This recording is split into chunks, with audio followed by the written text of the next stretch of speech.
सभापति जी, जय भीम। महामहिम राष्ट्रपति जी के अभिभाषण पर धन्यवाद प्रस्ताव पर बोलने को आपने मुझे अवसर दिया, इसके लिए मैं आपका आभारी हूं। सभापति महोदय, सर्वप्रथम मैं बहुजन समाज में जन्मे सभी संतों, गुरुओं, महान पुरुषों को नमन करता हूं, जिनमें महात्मा ज्योतिबा फूले, डॉक्टर बाबा साहब अम्बेडकर और माननीय काशीराम साहब को मैं याद भी करता हूं आज के दिन पर। साथ साथ नगीना की महान जनता और भीम आर्मी और हमारी पार्टी आज़ाद समाज पार्टी काशीराम के साथियों का भी धन्यवाद करता हूं।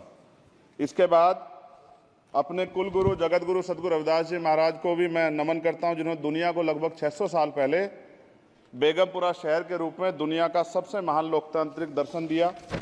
अध्यक्ष महोदय, माननीय सभापति जी, 14 अगस्त 1947 को ये देश अंग्रेजों के अधीन था।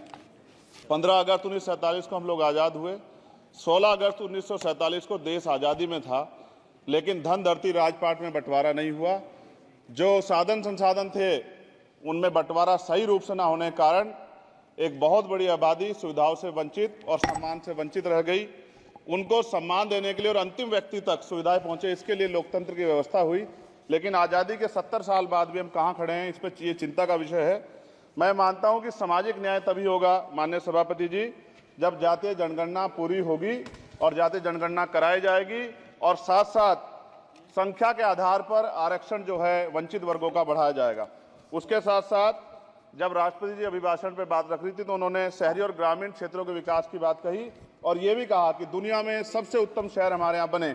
लेकिन माननीय सभापति जी, 70% आबादी तो गांव में निवास करती है, तो गांव की आबादी के बारे में भी सोचना होगा कि उनका जीवन कैसे बदले। माननीय सभापति जी, उच्च शैक्षणिक संस्थानों में बहुजन समाज के जो छात्र हैं उनके साथ कास्ट एट्रोसिटी हो रही है, निरंतर उनकी हत्या हो रही है। साथ साथ जो सरकारी कर्मचारी हैं दफ्तरों में, उनके साथ भी जो SC ST OBC और मुस्लिम और अन्य धार्मिक अल्पसंख्यक, उनके साथ भी माननीय सभापति जी जातिगत और धार्मिक जो है शोषण किया जा रहा है। इसलिए मेरी मांग भी है कि पुरानी पेंशन को भी अध्यक्ष जी बहाल किया जाए। जो कर्मचारी देश की सेवा में लगे हैं उनका भी सम्मान होना चाहिए। साथ साथ सभापति जी, भाजपा ने चुनावी लाभ के लिए सबका साथ सबका विकास के नारे दिए, जो खोखले हैं, क्योंकि 10 साल में दलित, पिछड़े, आदिवासी, मुस्लिम और अन्य धार्मिक अल्पसंख्यक के जो अत्याचार हुए हैं वो किससे छिपे हुए नहीं हैं। ये गलत है, ये बंद होना चाहिए। सभापति महोदय जी, महामहिम राष्ट्रपति जी के अभिभाषण में निजी क्षेत्रों में SC ST OBC को रिजर्वेशन देने का कोई उल्लेख नहीं हुआ है, जो कि आज चर्चा का विषय, क्योंकि 98% प्राइवेट सेक्टर है, 2% सरकारी सेक्टर है, तो 98% प्राइवेट सेक्टर में भी हमारी हिस्सेदारी की बात होनी चाहिए। माननीय सभापति जी, आशा कार्यकर्ताओं, आंगनबाड़ी वर्करों, भोजन माताओं के वेतन वृद्धि पे भी कोई उल्लेख नहीं हुआ है, वो भी अभी नंगे, उन पर भी सोचना पड़ेगा। माननीय सभापति जी, जिस क्षेत्र से मैं चुन के आऊं नगीना से, वो बहुत पिछड़ा क्षेत्र है। उस क्षेत्र में कोई विशेष आर्थिक पैकेज नहीं दिया गया, रोजगार की सेवाएं नहीं है, नौजवान पलायन करता है। IIT, IIM, एम्स, केंद्रीय विद्यालय आदि शिक्षा में और चिकित्सा संस्थानों की स्थापना होनी चाहिए, जो कि नहीं है। और माननीय सभापति जी, मानसून सत्र आ गया है, मेरा क्षेत्र बाढ़ से बहुत प्रभावित है, इसलिए मैं आपसे आग्रह करूंगा कि वहां के लोगों को बाढ़ से निजात दिलाई जाए। माननीय सभापति जी, चीन हमें आंख दिखा रहा है और लगातार हमारे देश की सीमाओं में घुसपैठ कर रहा है, इसलिए अग्निवीर योजना को हटाकर पुनः सेना भर्ती शुरू की जाए और साथ साथ भारत की सबसे प्राचीन व बहादुर रेजिमेंट में से एक चमार रेजिमेंट को पुनः बहाल करा जाए, ऐसा भी मेरा आपसे आग्रह है। माननीय सभापति जी, पिछले सारे प्रधानमंत्रियों ने मिलकर जितना कर्ज लिया है उससे दुगना कर्ज हमारे वर्तमान के प्रधानमंत्री जी ने लिया है। किसान अगर अपना कर्ज माफ कराने के लिए जाता है तो लाठी झेलनी पड़ती है, जबकि सरकार ने धन्ना सेठों का 15 लाख करोड़ रुपया माफ किया है। इस ओर हमें ध्यान देना पड़ेगा, हमारी आने वाली पीढ़ियों को ये कर्ज चुकाना पड़ेगा। माननीय सभापति महोदय जी, किसानों को MSP की लीगल गारंटी तथा किसानों का कर्ज माफ होना चाहिए। साथ साथ 2 अप्रैल 2018 को SC ST के बच्चों पे बहुत बड़े पैमाने पे मुकदमे लगे थे, वो हमारी लड़ाई सही थी, ये सुप्रीम कोर्ट ने माना और बाद में सरकार ने माना, वो मुकदमे तुरंत वापिस होने चाहिए।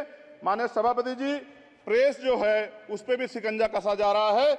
जो पत्रकार सरकार खिलाफ बोलता है नौकरी से हाथ धोना पड़ता है, और सोशल मीडिया हमारा हथियार है, उस पर तरह तरह के प्रतिबंध लगाए जा रहे हैं और विरोध करने वालों को सोशल मीडिया हैंडल भी सस्पेंड करा दिए जा रहे हैं। साथ साथ सभापति जी, पेपर लीक और परीक्षाओं के कैंसिल होने से देश के नौजवानों का भविष्य खतरे में है। नीट, यूपी सिपाही भर्ती सभापति जी और 69,000 शिक्षक भर्ती में आरक्षण घोटाला हुआ है, कोई पूछने वाला नहीं, खून के आंसू रो रहे हैं बच्चे, बेरोजगारी का दंश युवा झेल रहे हैं।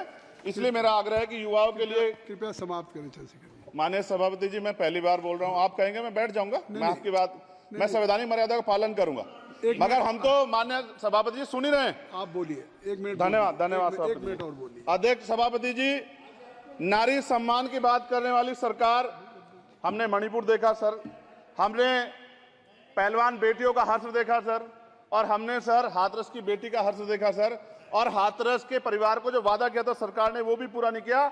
और महिलाओं में भी, स्पेशली दलित, पिछड़े और मुस्लिम वर्ग की, आदिवासी वर्ग की महिलाओं के साथ आज भी एनसीआरबी का डाटा कहता है सर जो जुल्म हो रहा है वो सहनीय नहीं है सर। साथ साथ कोविड में तैरती, हमने कोविड में बहुत सुना सर, कोविड में तैरती लाशें भी गंगा में हमने देखी है सर, और मजदूरों का हाल भी हमने देखा है। सभापति जी बस सब समाप्त कर रहा हूं। नोटबंदी पे छोटे मजले उद्योग की जो कमर टूटी वो भी हमने देखी है। सभापति जी, शैक्षणिक संस्थानों, विश्वविद्यालयों में, चिकित्सा संस्थानों में ओबीसी एसटी के योग्य अभ्यर्थी को एनएफएस करके जिस तरह निकाला जा रहा है, लेटरल एंट्री करके जिस तरह हमारे रास्ते बंद किए जा रहे, ये भी हम देख रहे हैं सभापति जी। साथ साथ मेरा ये कहना है सर, ये सबका इशू है कि प्राइवेट कर्मचारी सर और सरकारी भी कई जगह पे 8 से ज्यादा घंटों से काम करते हैं, और उनको जो सर उचित वेतन भी नहीं मिलता, तो न्यूनतम वेतन 20,000 रुपए तय हो और 24 घंटे की ड्यूटी। उदाहरण के तौर पे यूपी पुलिस सर बहुत पूरा काम करते हैं वो लोग, वो राज्य के विषय हैं। आप सर मैं आपके राज्य सरकार के लिए भी आपके संज्ञान में डाल रहा हूँ विषय सर, पुलिस सब जगह है सर, लेकिन सवाल ये है सर, बहुत पसीना बातें हैं, 8 घंटे की ड्यूटी और वेतन विसंगति, वोटर स्कीम से उनको जो बाहर किया जाए। माननीय सभापति जी, 1 मिनट चाहिए सभापति जी। राष्ट्रपति जी ने धर्म के बारे में बात की थी, राम मंदिर से पहले हमारे गुरुघर तुगलकाबाद का फैसला आया था राष्ट्रपति जी, वो सभापति जी अभी तक दिल्ली में स्थित सदगुरु रविदास जी महाराज का गुरुघर नहीं बना। साथ साथ सभापति जी, अपनी बात को खत्म करते हुए मैं आपसे कहना चाहता हूं कि जितना देश दूसरों का है सर, इतना हमारा भी है। हम मरने के लिए पैदा नहीं हुए, जो चाहता है हमारी हत्या कर देता है।